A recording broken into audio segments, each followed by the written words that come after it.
2-3 दिवसांपासून सोशल मीडियावर ट्रॅफिक पोलिसांनी लाखो रुपयाचा दंड वसूल केला आहे, अशा बातम्या प्रसारित होत आहे. ट्रॅफिक पोलिसांचे काम फक्त दंड वसूल करणे नव्हे, तर रस्त्यावरील ट्रॅफिक व्यवस्थित करणे देखील असते. परंतु हे विसरले की काय, अशी परिस्थिती काल बघायला मिळाली. ख्वाजामिया चौकातील या ठिकाणी तब्बल 2 ते 3 तास वाहतुकीचा खोळंबा झाला होता. या ठिकाणी नागरिकांनी वाहतूक सुरळीत करण्याचा प्रयत्न केला, परंतु त्यांना ते जमले नाही. या वाहतुकीत एक पोलीस स्टेशनची गाडी अडकली होती. हॉर्न वाजवून देखील उपयोग झाला नाही. शेवटी गाडीतील कर्मचारी खाली उतरून वाहतूक सुरळीत करीत होता. नागरिकांना असे वाटले की पोलीस लोकांसाठी वाहतूक सुरळीत करीत आहे, परंतु त्यांनी आपले वाहन काढले आणि नागरिकांना वाऱ्यावर सोडून निघून. यांनी देखील ट्रॅफिक पोलिसांना कळवणे आपले कर्तव्य समजले नाही आणि पुन्हा तीच परिस्थिती या ठिकाणी बघायला मिळाली.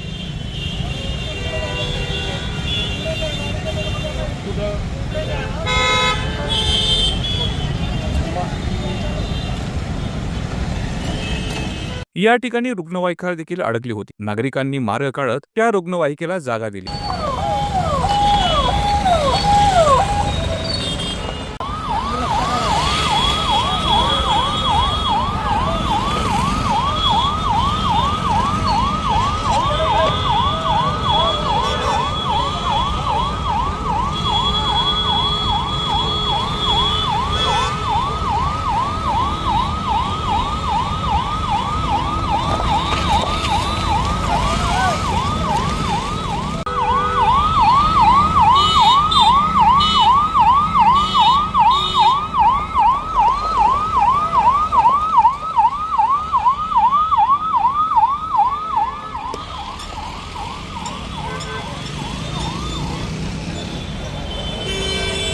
थोड्या वेळाने त्या ठिकाणी पुन्हा पोलिसांच्या 2 गाड्या आल्या आणि या गाडीतील पोलिसांनी वाहतूक सुरळीत करण्याचा प्रयत्न केला.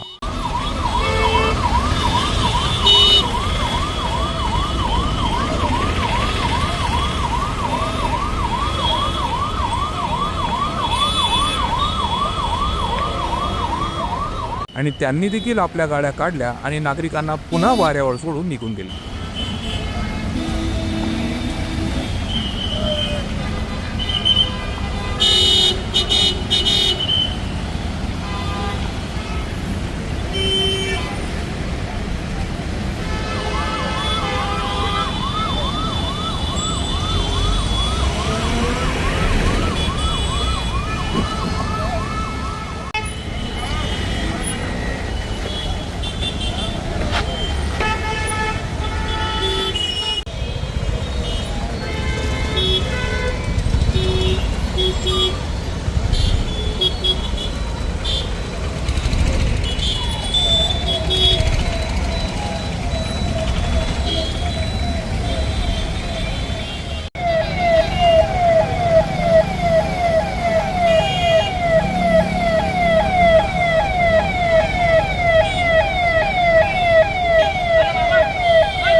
या ठिकाणी वाहतुकीबद्दल आम्ही पोलीस अधिकाऱ्यांना सांगितले, तरी देखील या ठिकाणी कुणीही यायला तयार नव्हते. या ठिकाणी इतकी ट्रॅफिक जाम असताना देखील रॉंग साईडने 2-3 गाड्या आल्या आणि त्या वाहनातून सुरक्षा रक्षक उतरले. नागरिकांना आपली पावर दाखवत त्यांनी त्या ठिकाणाहून आपली वाहने काढून एटीत निघून गेले. शेवटी आपल्या घराकडे जात असताना सेवानिवृत्त पोलीस कर्मचारी अशोक महाजर यांनी आपले वाहन बाजूला लावत या चौकाची कमान आपल्या हातात सांभाळली.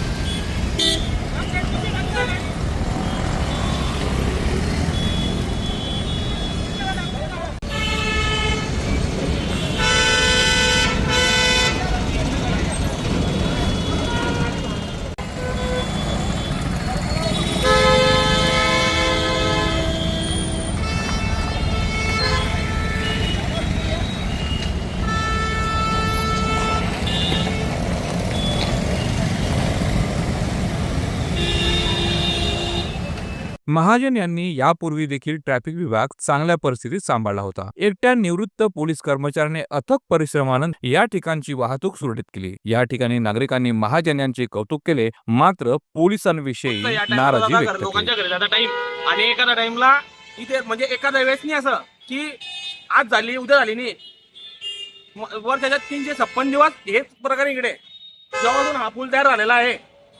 तर तुम्ही तो पूल वाढवला, मग इकडे रुंदीकरण वाढवलं नाही तुम्ही. आता येताना तुम्ही पाहिलं ॲम्ब्युलन्स काढताना किती नाके नऊ झाले, म्हणजे लोकांचे जीव सुद्धा इथे धोक्यामध्ये.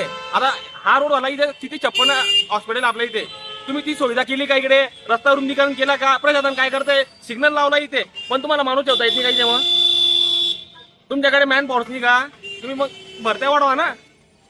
लोकांना इथे द्या तुम्ही जबाबदाऱ्या. 2 तास झाले दादा त्याच्यावरती. इथे ॲम्ब्युलन्स मला दिसली, मी ॲम्ब्युलन्स करण्यासाठी प्रयत्न केला आपण, तुम्ही स्वतः तिथे मदत केली, पण तुम्ही पाहताय किती दयनीय अवस्था आहे. या ठिकाणी सीसीटीव्ही कॅमेरा लावलेला आहे, परंतु याचा उपयोग काय? 2-3 तास ट्रॅफिक जाम असताना देखील पोलिसांना कळवून देखील या ठिकाणी पोलीस आले नाही. पोलीस फक्त दंड वसूल करायला आहे का, असाच देखील सवाल नागरिकांनी यावेळी उपस्थित केला. तुम्हाला या घटनेबद्दल काय वाटते कमेंटमध्ये जरूर लिहा. सुनील वोडे, साक्षीदार न्यूज, जळगाव. पुढील भागात अवश्य बघा जवान नामक ट्रॅफिक पोलीस कशा पद्धतीने आपले कर्तव्य बजावतात. जे नेहमी दुसऱ्यांच्या गाड्यांची चाव्या काढतात, मात्र काही तरुणांनी त्यांच्याच गाडीची चावी काढली.